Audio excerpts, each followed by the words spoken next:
Welcome everybody to the final webinar for spring 2022 for the Research Institute for Environment, Energy, and Economics, or RIEEE.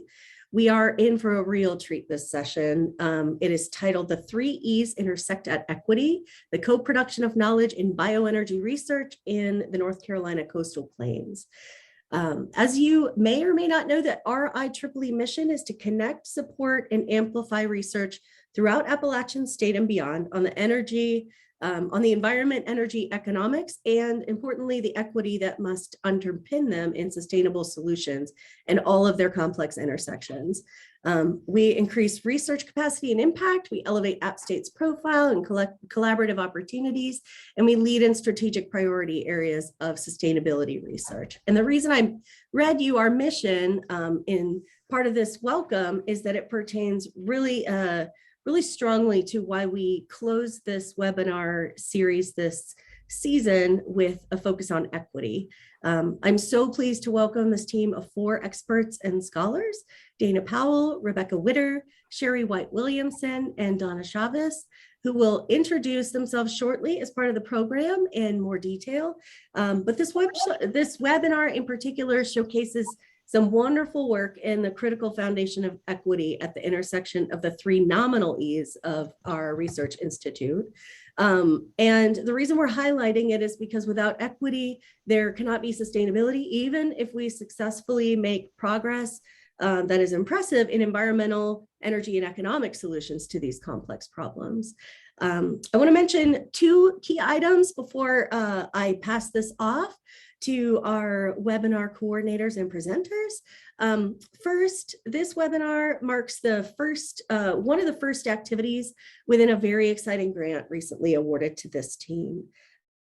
Disciplinary organization, RIEEE, we recognize the importance of translating and providing context to people coming from a variety of backgrounds.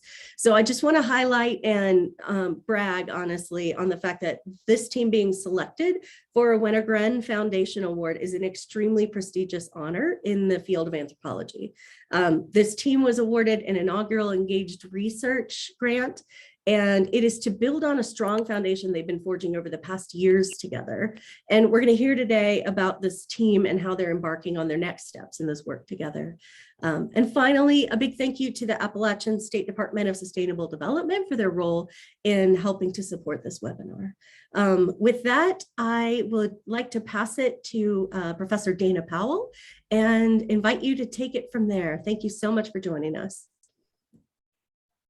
Thank you. Good morning, good evening. I know we have people joining from multiple places in the world. Thanks so much for this. We want to thank you, Christine Hendren. Also thank you, Grace Marasco-Plummer, and the RIEEE for inviting us to share our thinking and our work as the final installation in this really wonderful webinar series.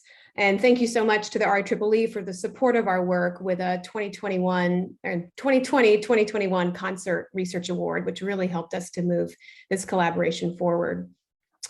We wanted to begin with an acknowledgement and honoring of the Cherokee, Catawba, and the other indigenous peoples whose ancestral lands we occupy at Appalachian State University. And I'm actually joining you all this evening. It's evening here in the east coast of Taiwan, which is also the unceded territories of the Amis Bansa, Truku, and Bunun peoples. So we're so excited to talk with you about the 3 E's intersecting at equity, the co-production of knowledge in bioenergy research in the North Carolina coastal plains. And we have planned for you really a conversation, a dialogue, and engagement where you can see our thinking and our work sort of real time as we ask questions of one another about equity. So our webinar, the goal of this hour is to present the theory and practice of equity as the critical intersection of environment, energy, and economics. As university-based and community-based researchers, we've been thinking together about how our collaboration in what we call the Environmental Justice Collab advances an evidence-based critique of bioenergy in Eastern North Carolina. We find there's often a missing link within the 3E framework, our project emerges from collaborative work within that missing link, the link of equity. And we want to invite everyone here, students, faculty, colleagues. I see some students of mine from Taiwan have joined, students in North Carolina, and our colleagues, to think with us about why equity is central to research on energy and environment in impacted communities, and how perspectives on equity can reframe research toward more integrative, collaborative, and innovative methodologies and approaches to knowledge production. So that is our humble aim, and our way of inviting you in to think with us. So I wanted to open with a question for my colleagues, for Donna, for Sherry, for Rebecca. And we're each going to talk a little bit about what brought us to this work. So Donna, I'll pose it to you first as a way of self-introduction. What brought you to this work on intersections between bioenergy and environmental justice? And how does that inform your definition and work on equity? Well, I often say I was brought to this work at birth, because in my family life, we, at very young age, we were taught the respect and the honoring of our natural world as a part of that. We were a part of that life, not that we were to hoard over it and to destroy it. So I got started at birth. However, my journey has been such that I've been honored to be a part of the growth of acknowledgement of the environmental justice concerns of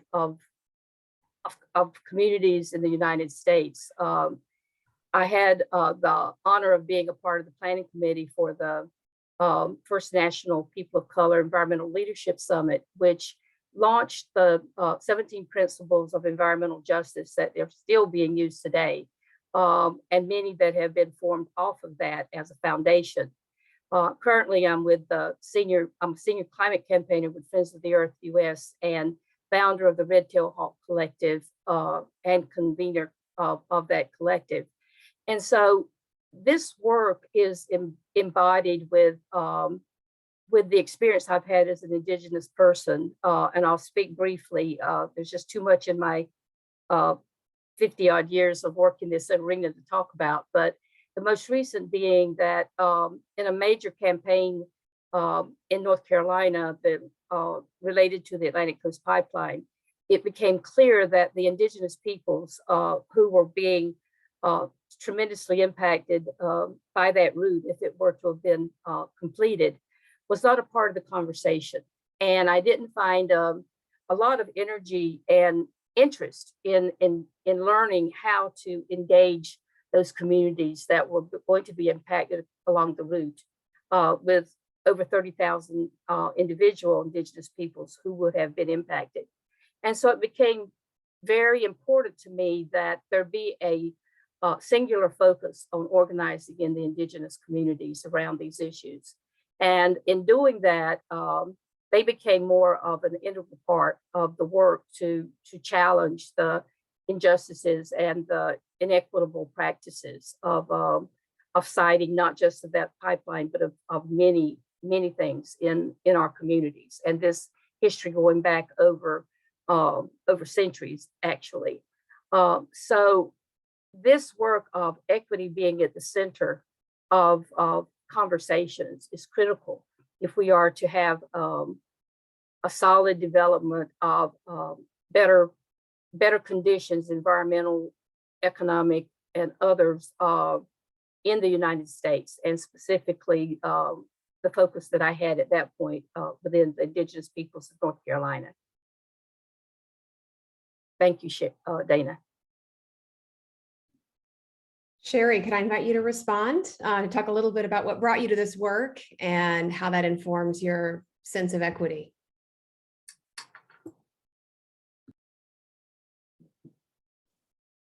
On mute as usual, that's the joke between Donna and I.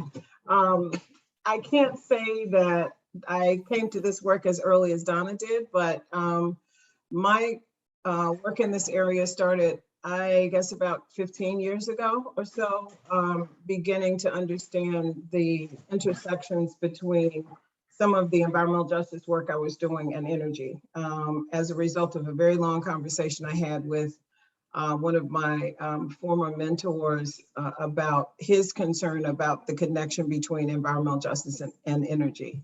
And so that sort of started me on this path to look a little bit more closely at the discussion of energy, where we find energy facilities placed, who controls that energy, decisions that are made about the rates that are charged, all of those kinds of things. And then I moved back home in 2018 and realized how intersected energy was with everything that's going on. I live in Sampson County, North Carolina, which is the second largest hog producing county in the United States. And there was a movement at that point that continues to convert swine waste into energy, a process called anaerobic digestion, which creates biogas. And the greenwashing around that idea that this is actually a good thing to be able to convert this waste into energy, but not really looking at the equity issue as it relates to who is impacted by that process of production. So I've been involved in that work now for about 3 years. In the process, co-founded a nonprofit here in Sampson County called the Environmental Justice Community Action Network, or EJCAN for short. And I see Shay doing this. Yes, absolutely. And as a result of that, started talking with local community members because everyone was aware of the situation or the impacts. They just knew that they were seeing things happening and there was no explanation as to why it was happening. And so as you look at the production of that gas, while at the tail end, there is this impression that it's great because it's reducing methane and some of the other things that contribute to climate change, you aren't looking at the front end of a process that creates higher levels of ammonia in the air, higher levels of nitrates, potentially less regulation, because the state of North Carolina is in the process now of creating a general permit so that they're using a one-size-fits-all process to evaluate these farms and whether they get these permits or not. Part of this is also informed by the work that I did previously. I'm currently at the North Carolina Conservation Network as its Environmental Justice Policy Director, but previously worked in the Office of Environmental Justice at the US EPA and managed the Interagency Working Group on Environmental Justice, as well as the National Environmental Justice Advisory Council. So had an opportunity to get feds out all over the country to see the problems related to environmental justice, particularly in places like West Virginia and Kentucky, in the coal fields and the coal mines, and hearing the awful stories of children having extremely high levels of asthma because of the coal dust in the air, while the industry continues to say everything is great and wonderful. And still trying to work through the false impressions that all progress is good progress. And so trying to still work on that idea to make sure that there is an equity component.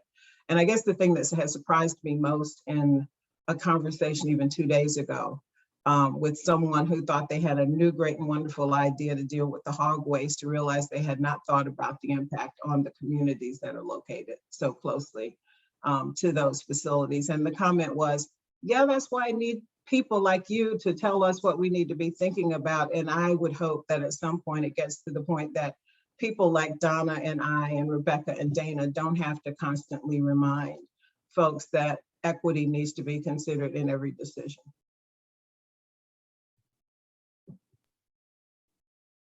Thanks, Sherry. I think I'm up next to respond, and then I'll pass it to Rebecca, who will also take us into our next question. You know, my parents are from Johnston County, North Carolina, rural Eastern North Carolina, and I grew up playing in that kind of sandy dirt soil at my grandmother's farm. And I have a deep deep connection. We are white settlers, small farmers that go way back as kind of working the land, which of course is made possible by the displacement of the original peoples of that territory and a wider plantation economy that made it possible for my ancestors to make a living there.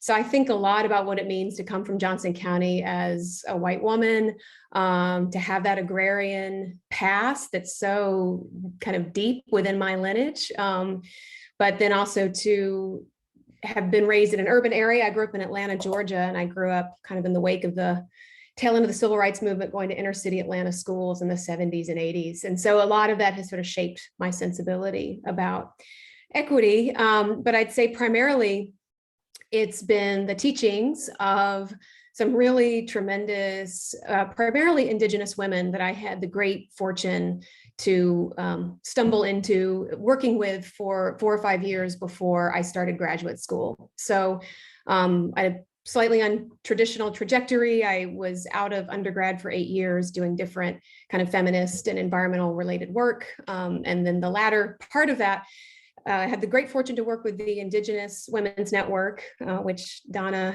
Chavez is instrumental in forming. I met Donna in those years, probably 15, almost 20 years ago, and with the Indigenous Environmental Network and a group called Honor the Earth. And I was able, as this young person, young white woman who'd grown up knowing nothing about the Indigenous history, really, of North America, to be in rural places where I saw through my colleagues who were my teachers at that time, the really intense effects of energy extraction in Indigenous communities.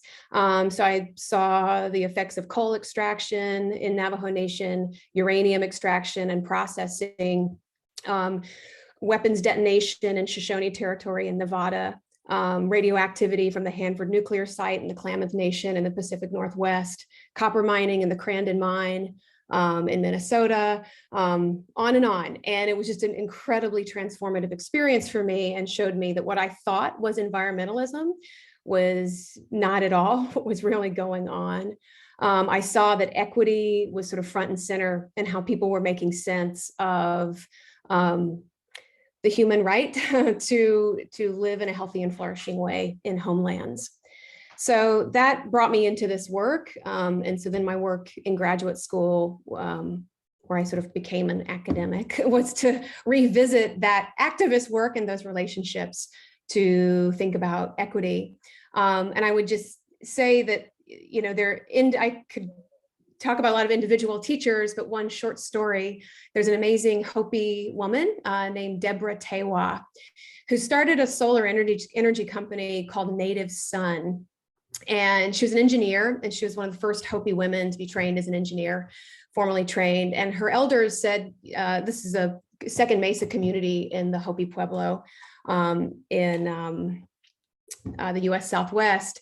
And this was an unelectrified community, and they wanted electricity, but they didn't want power lines because of ways in which the power lines would disrupt the ceremonial communication and the kind of sacred communication that needed to happen. And so Debbie Tewa, who was from Second Mesa, brought her engineering expertise there and worked on small scale kind of rooftop solar PV for that community. She went on to be one of the energy directors for the state of Arizona and the tribal affiliation, which, if you know anything about Arizona, that's a lot of affiliations that she had to maintain. But in all of her work, and I was fortunate to interview Debbie over the years and get to spend time with her out there, she always said, you know, this is about responding to how my elders understand our collective past, our common future, is not an anti-technology kind of position, right, at all. She embraced certain kinds of technology and looked for ways to make it equitable. And she understood, Debbie did, and she would often talk about this, that the deeper, complicated history of coal extraction in the Southwest, which fomented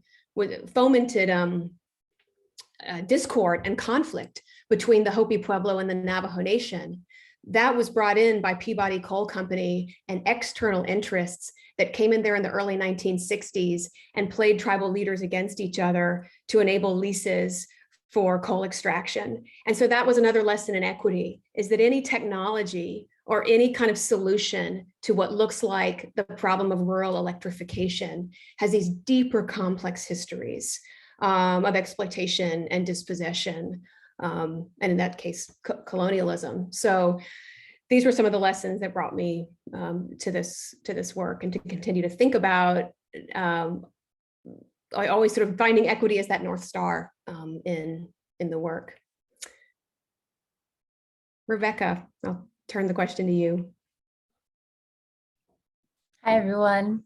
It's good to be here. It's good to see y'all. Thanks so much for being here, especially students. I appreciate y'all being here. And some of you have worked either from afar with Donna Chavis and Sherry White Williamson, and some of you more closely. So I want to say thanks to Hannah Bennett and Kira Plummer and Molly Donovan for their work behind the scenes, making a lot of this happen as research assistants related to this project.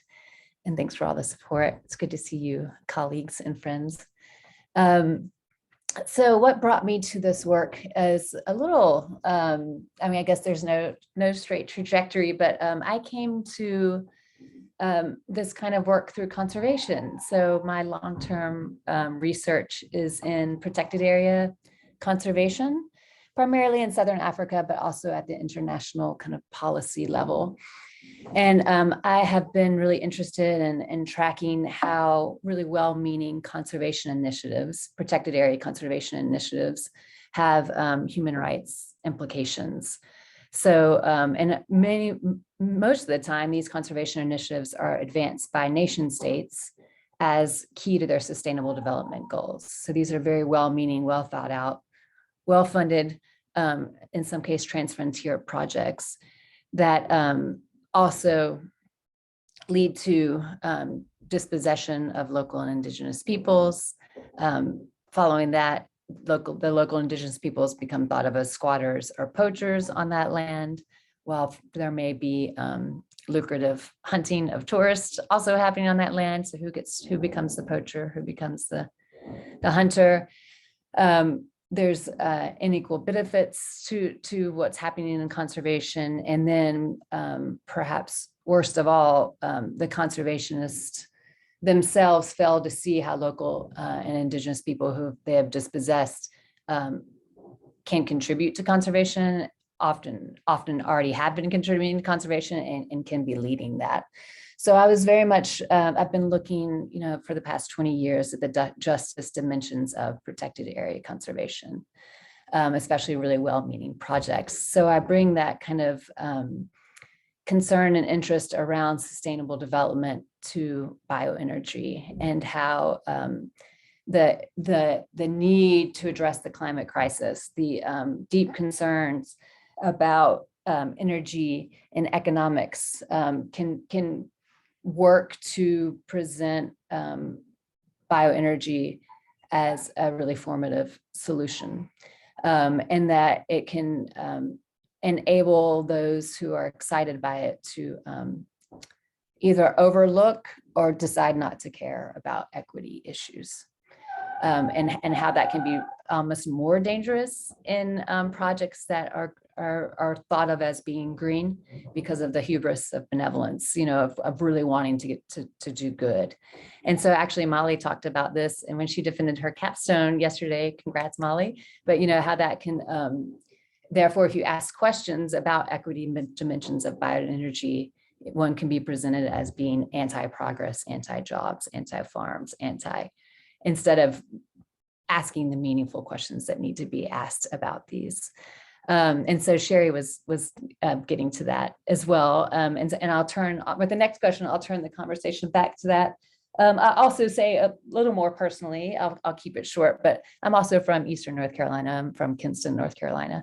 And it's just been a real priority to me to talk about race and environment, not only in other countries, which I've been doing for 20 years, but to talk about it in my own country and in my own home region. So that's also a personal kind of commitment and to pick up those obligations, which I'm just really lucky to have. And to share that with this community is really meaningful. So thanks for that. So let's get back to bioenergy. And we put this term bioenergy in quotes. That's one of our academic moves to do so much with so little. And it can be kind of snobby and annoying, but it's also our kind of way of like, this is in quotes. So let's talk about those quotes. So we're putting it in bioenergy and even bioenergy development in quotes. And we're doing that because it's problematic. We think it's problematic. And so let's dive into that. Why is bioenergy problematic? Why is the terminology problematic? What kind of work is it doing? And how does that relate to equity? I'd like to, does anyone in particular want to start with this? Do you want to have the last word this time, Donna, or the first word this time, Donna? Well, both of those are good places to be, but as you know, Rebecca and Dana, Sherry and I do talk about this more often, but as you know, the terminologies are very important to my work. And so often, sometimes it is the very words that we use to describe something that sets the tone for the conversation. And in terms of the term bioenergy, first off, it's difficult to even get a common definition for what is bioenergy. For so many years, it was mainly applied to the use of corn in the making of ethanol. And of course, we know that the ethanol conversation has been going on for decades in terms of cost benefit analysis. And at the heart of that question also came the equity issue in terms of how much of our corn produce was turned into energy forms, and then what did this have to do with the lack of food and other ways in which those products could be used. So that conversation has been going on for decades. But today, the term bioenergy has so much more heft to it.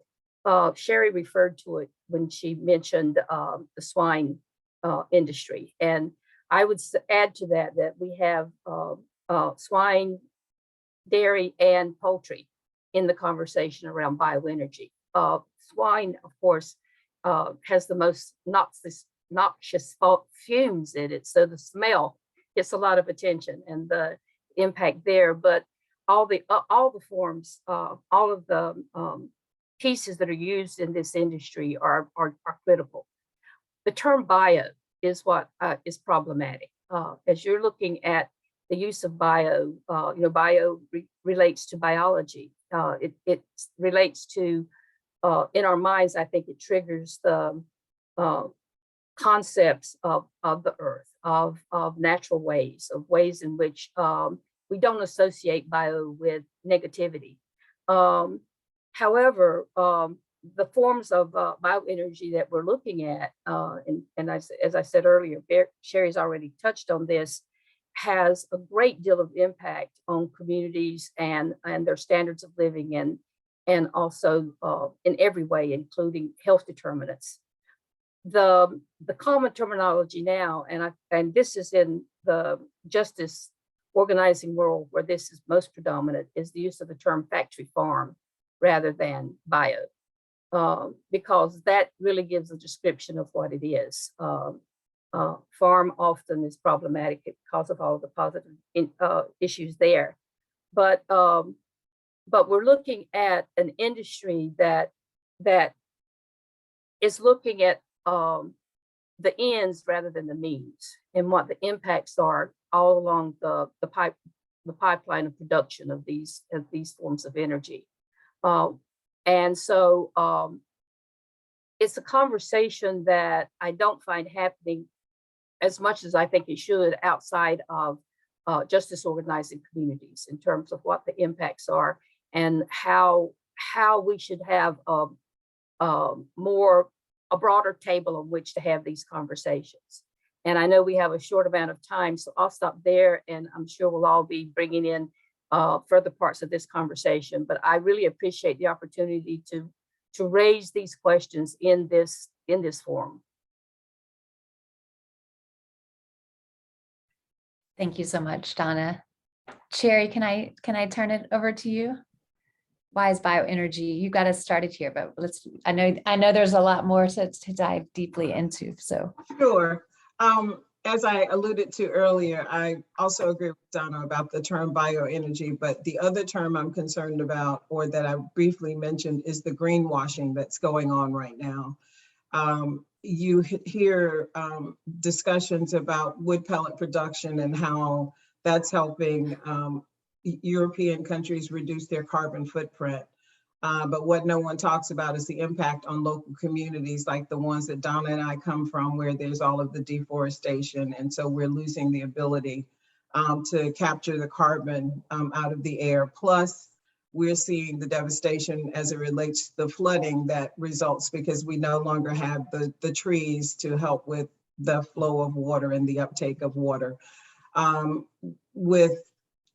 Donna alluded to biogas and said pipelines, but here in Sampson County, for example, we're seeing now 2 proposals for biogas. It's not just a pipeline, but another company has just bought a huge warehouse here with the proposal to take tanker trucks to farms and load up this waste into these tanker trucks and then transport by truck to a warehouse where we aren't sure about the technology, but they claim they're going to be creating a new kind of energy.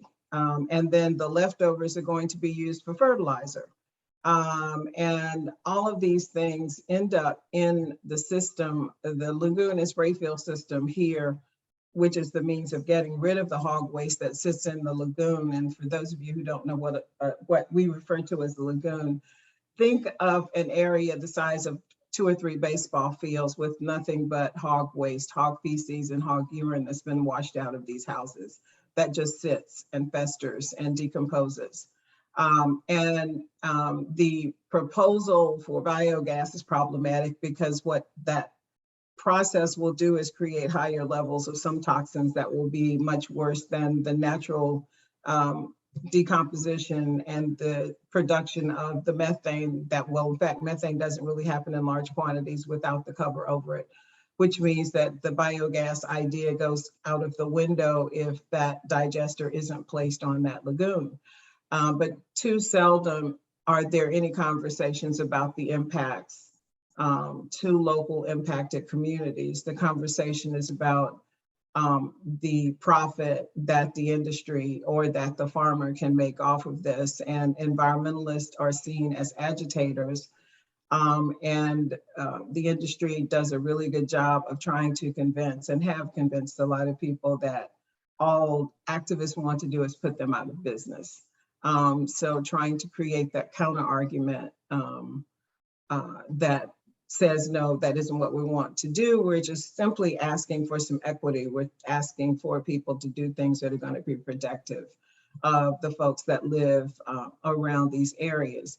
And these conversations for me are very important because unfortunately, the folks who make the decisions from local to state to federal level don't really understand this whole idea of bioenergy and impacts. They're only seeing the end product as it's being sold. And so these kinds of conversations, opportunities to educate, need to happen more often than they do at any level. And Donna and I have been back and forth about this, and bioenergy, biomass, anything that says bio with energy attached to it is usually problematic. So I hope that in the future that folks will think more or evaluate more when they hear these ideas that this great new thing to transform some other thing into energy may be problematic at some level. And I'm going to jump in since this is a dialogue. One of the things that I'm finding in recently is that the term biomethane is being used in relationship to the factory farm generated gas. And it is methane, short and simple, it's CH4, it's methane. But yet, whenever the industry now using this term of biomethane, they use it in such a way, as we've already alluded to, that somehow it is different than methane. They say in using the term that we're moving away from fossil fuel frac gas because now we have biomethane. The truth is that it is still methane, whether it came from the earth in the shale deposits or whether it's generated by hog waste and dairy waste or poultry litter. It is still methane. And I think it is so important that the words are unpacked so that whenever those terminologies are used within the energy industry, that it's not automatically thought of that this is some other form of gas. It came from another source, but it is still methane. And I think that is one of the strongest cases where the use of terms of bioenergy forms has been most mutilated in terms of showing something that is still very much a producer of climate concerns as some sort of clean answer to what we're facing in the future. So when you see the term biomethane, please don't think that this is another form of methane. It's not. It is still methane. Donna, you raise a good point, and I would add on to that the biogas that is being created from the swine waste to energy process is referred to as renewable natural gas. Yes. Yes. There is nothing renewable about this gas unless you continue with the lagoon and spray field system that currently exists that are affecting and impacting so many communities, and not just health, water, as some of our colleagues, Rebecca and Dana and Shay and Carol have found in working with us in Sampson County, but it's contaminating water, it's contaminating soil, it's contaminating local streams, but yet it's being sold as renewable natural gas and supposedly a good solution to what's happening here while it continues to inculcate the lagoon and spray field system that we want to see disappear.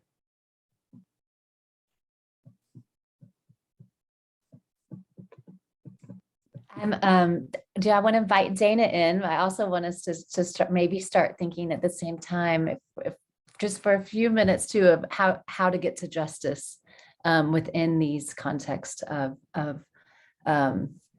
bioenergy development. And we also need to put development in those quotes in terms of who's benefiting and who's paying the cost.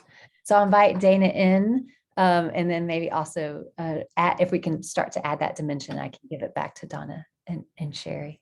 Does that work okay, Dana? Thanks, Rebecca. I'll be brief. Actually, it's hard to say much more than what Donna and Sherry have already so eloquently said about why we put bioenergy in quotes, and we call it a kind of renewable ruse, right? A sort of trick or a sleight of hand, which is what they just described. So that word bio seems to signal all kinds of things, but it actually works as a cover-up instead. One thing that we've really noticed in this work is also the way that science operates as a mechanism of exclusion, right? A way to exclude democratic participation, to exclude people from feeling like they can understand what's going on in their own backyards. A lot of our research is involved, and Molly's been a part of this, and many of our students, in listening into hours of testimonies in Department of Environmental Quality public hearings and other spaces where science and technology are being publicly, debated, albeit within very constrained kinds of parameters. And so one thing we see in those spaces is how, as Donna and Sherry have said, the way we frame things and talk about things matters so much, and the way in which the kind of black box of what bioenergy is, it's sort of in the interest of capital to leave that black box tightly closed, so there's a there's a real movement to open that up. And the second thing I wanted to say is just for folks on the call, I've got 2 students here from Taiwan who know a little bit about this history, but this is the 40th year, the 40th anniversary of the 1982 movements in Warren County, North Carolina, to stop a PCB-laden landfill in that community. And there is a deep, long history of environmental justice and anti-racism struggle in North Carolina. And I think the way the bioenergy problem relates to that is for years, our colleagues, Gary Grant, Naima Mohammed, other people who've been our teachers and colleagues for years have been exposing, Steve Wing at UNC Chapel Hill, have been exposing the environmental health impacts of the confined animal feeding operation economy. So now bioenergy is able to position itself as if it's an answer to grassroots activist critiques that have been there since the 80s. Like, oh, y'all don't want CAFOs? Okay, well, actually, we're going to turn waste to energy. We're going to make something that you don't like into something that's profitable, that's renewable. So I think that's where equity comes back in, is taking that. I mean, to me, equity demands this critical history. You know, what are the deeper complex histories of these technologies, of these movements that we have to bear in mind? And I think one of the ways we get at justice is looking at those histories of movement, those histories of agitation, to see how these critiques have been building over years. I'll pause there so we can turn it back to you, Rebecca. Sure, I'll say a little bit more later, but I want us to have as much Donna and Sherry as we can. It's just such a thrill to have these matriarchs of environmental justice. They've been humble in their self-introductions here with us.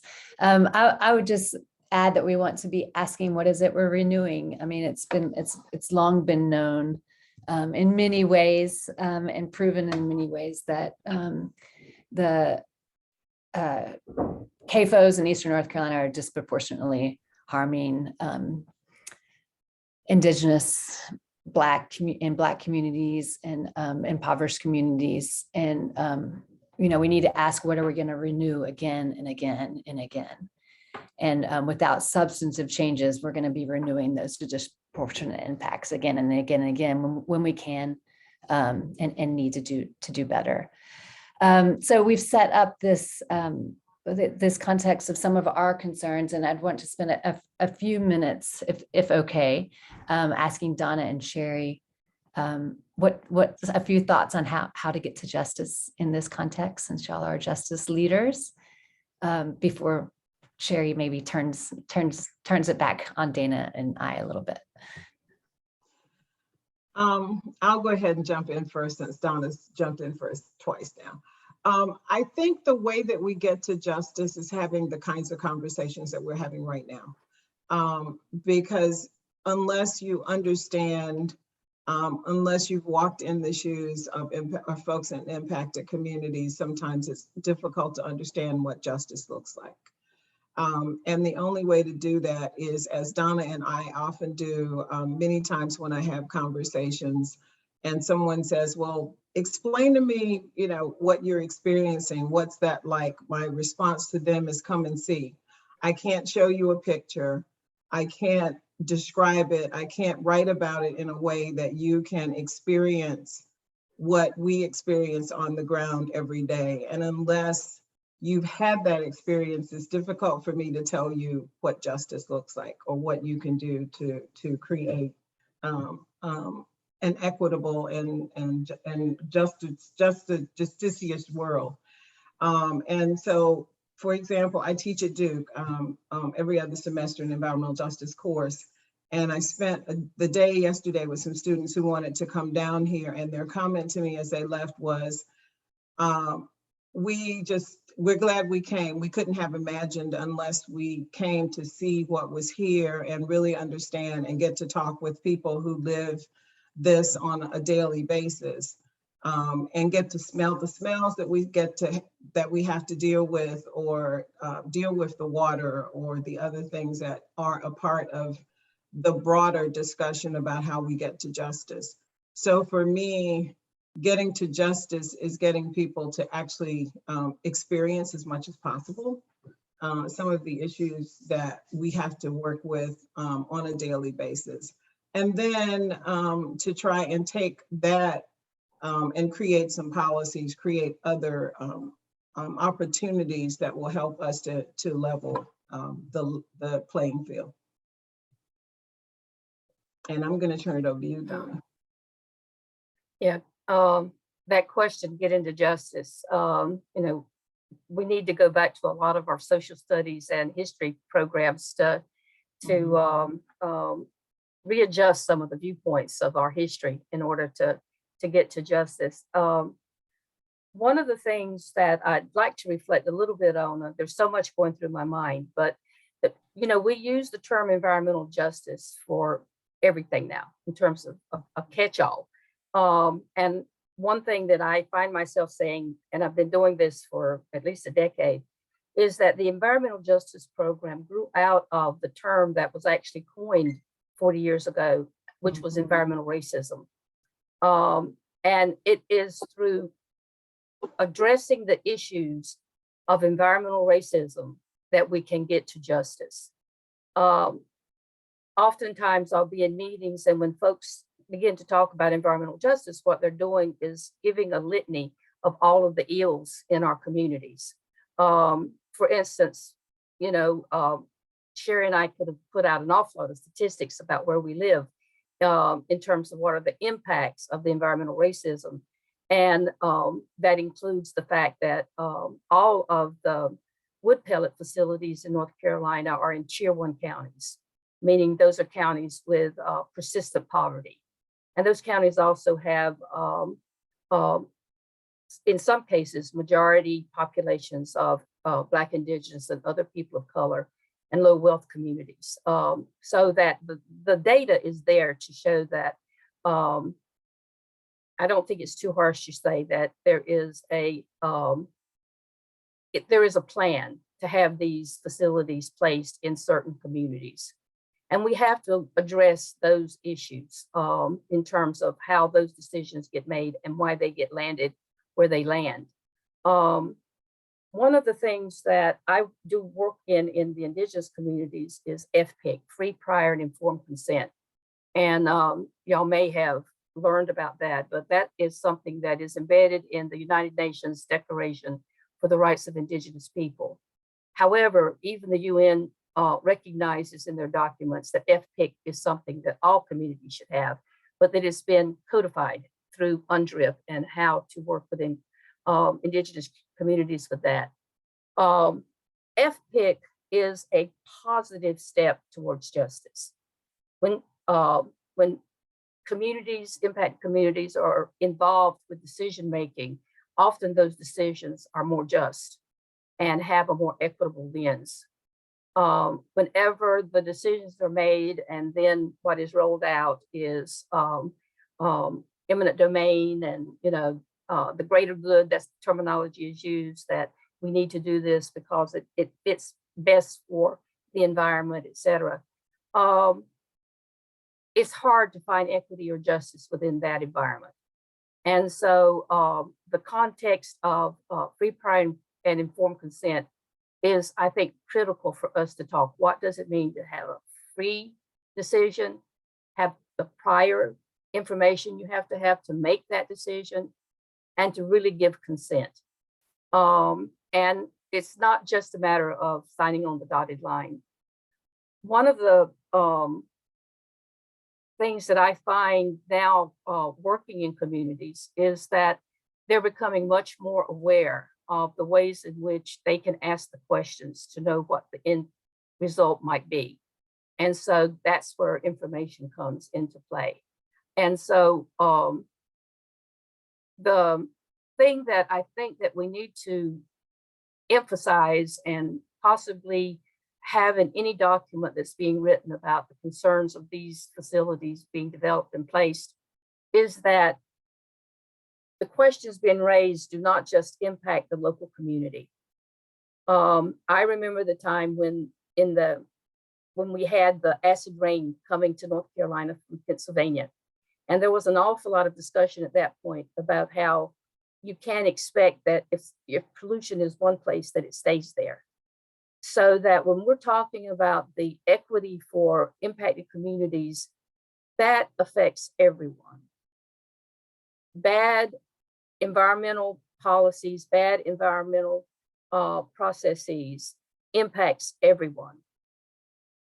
It may be seen and noticed most closely on the ground where it's generated, but this is something that in the communities with which I've had the honor to work, they're very clear that it's not just about them. If they don't want a facility, they don't want it to be moved to another place. They want a conversation about other alternatives. And I think that is something that is at the heart of equity and heart of the conversation, is that this, in the end, if we have equity for all, this in the end benefits all. And so I would just put out there to think of FPIC, and in that regard to consider, how do you come to free, prior, and informed consent? And that might answer a lot of the questions about justice and equity. Back to you, Ruby. Sorry, I wanted to interrupt briefly just to say we had that 8-minute mark. Dana, you all wanted to know we were closing. Thank you.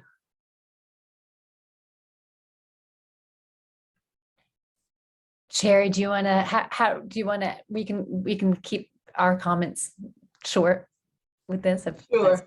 Yeah, thanks, Dana. I have enjoyed this conversation, but I want to sort of dig for a few minutes into a conversation I found myself in at least three times in the last couple of weeks. And that is how academia and communities like ours can work more closely together to get to some of the solutions that we need. I feel like Dana, Rebecca, Shay, and Carol's not here, but I believe that we have developed a really good working relationship, and recognize that while academics have somewhat of a silo in the way that they consider research and how they have to do research oftentimes because of requirements, stringent requirements in academia, I think our relationship is somewhat sort of out of the box, which has created a really good working relationship. And I think we've moved forward as a result of that. I'd like to ask both Dana and Rebecca and Shay if you'd like to chime in as to what kinds of things we can do, how we can work within that dynamic to bring in more academia, as Donna and I have talked about some of these issues that we deal with on a regular basis. Thanks, Sherry. I'll jump in and then hand it over to Dana if that's okay. I have a lot to say about this, but I'll keep it really short. So first, there's so many things. First, I think researchers wanting to do community engaged work need to think of their method as ethic. I'm thinking with other people there, but and really put equity center to their method. It's not an add-on, it has to be center. Think of the method as doing good relationships. Universities aren't separate from terrains of power. We're right in the thick of them. We're right in the middle. There's no outside. And so we're either going to reproduce inequities that are there, or we're going to be able to change them. Second, I think there needs to be a better understanding from our colleagues about what critical social science is. And when knowledge production at university too often happens in ways that overly rely on narrow economic models that reduce human desires to the market, or even narrow environmental models that say where the threshold of pollution is and where harm is or where it isn't. And those kinds of approaches can be important, but them by themselves can make people's experiences and the way that they're really experiencing harm and violence being produced, it can make that invisible, overlooked, not cared about enough. And so when we're collecting stories, we're not doing that only for nuance or feel goods, although feeling does matter. We're doing that because stories are real experiences of people's lives. They are these living experience, and they can't be reduced. They can't be disappeared. They can't be overlooked. They can't be abstracted in these ways. So we need that kind of better understanding from our colleagues and support from our colleagues in that work. And then third, I think we need to look for champions in the university. the status quo of the university is too often a culture of no, instead of a culture of how can we make community engagement really happen? How can we support that? What do you need? And what do we need to do to change university culture to really to do it differently and understand the time, the relationship building that it takes to build meaningful relationships. Dana. We are almost out of time. And Rebecca, that was fantastic. Everything she said.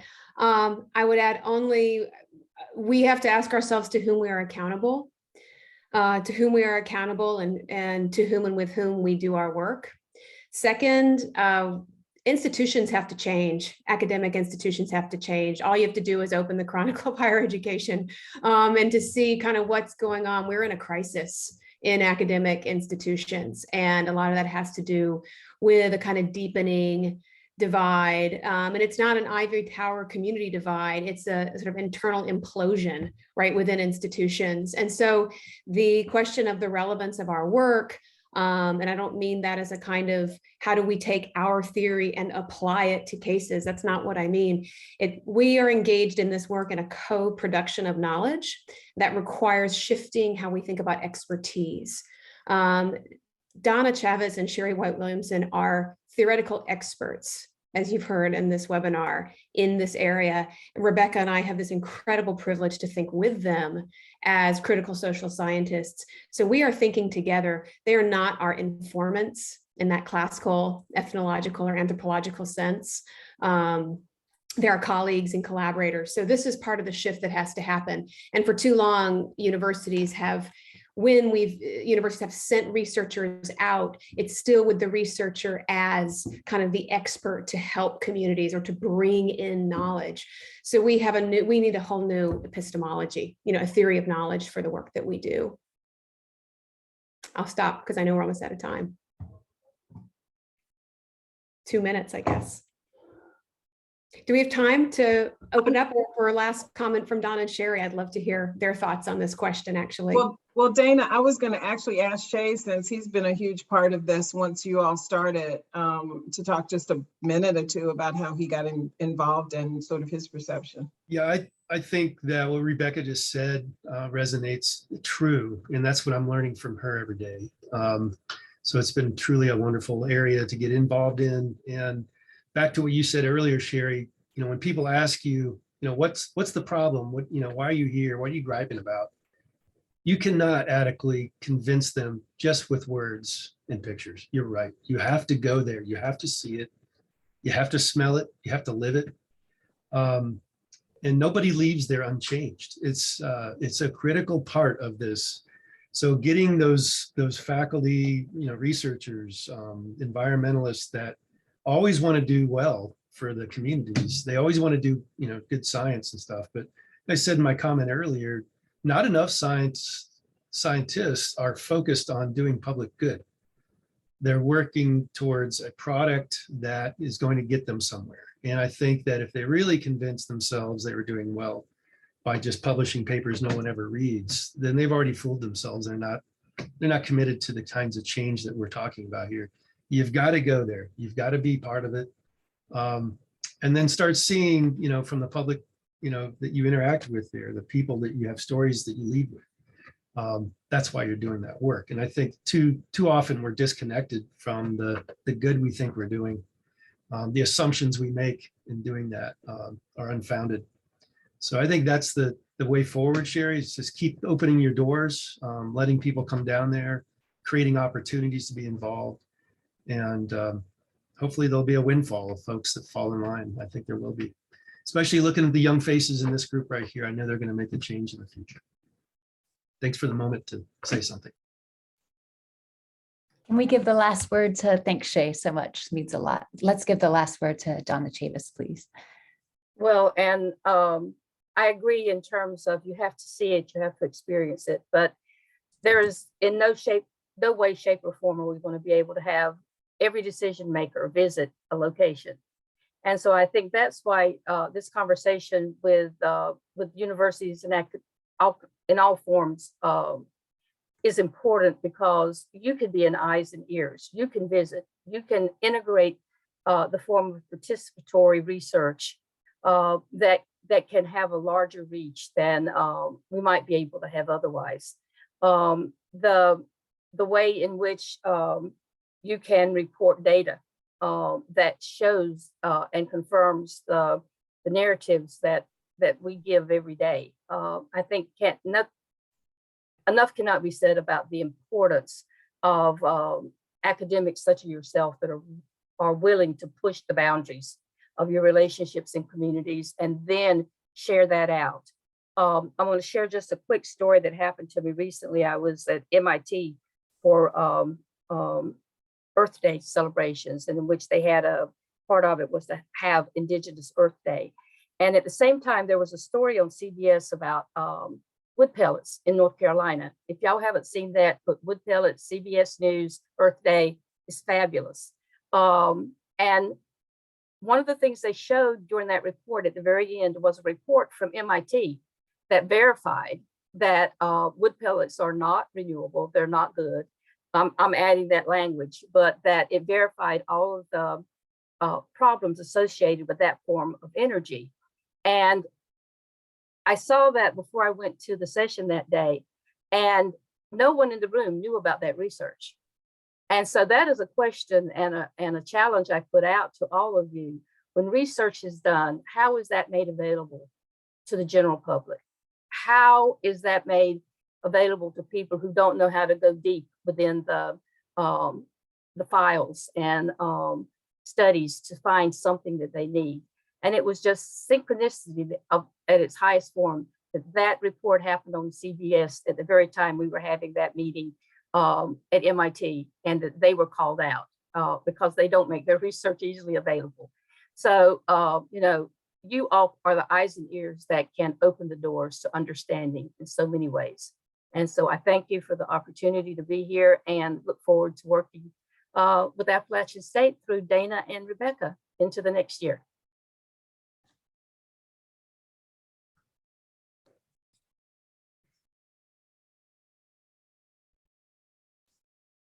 And I know we've already gone over time. So thank you for our patience as well. Thank you so much, RIEEE, for this opportunity to think together. We really appreciate the opportunity and hope to be part of these ongoing conversations. Thank you. Thank you so much, all of you. This has been fantastic. And we look forward to more conversations like this. Yeah, thanks everyone. Thanks especially to Donna and Sherry for their time and being here with us at App State this morning. We appreciate it. Thank you for the opportunity.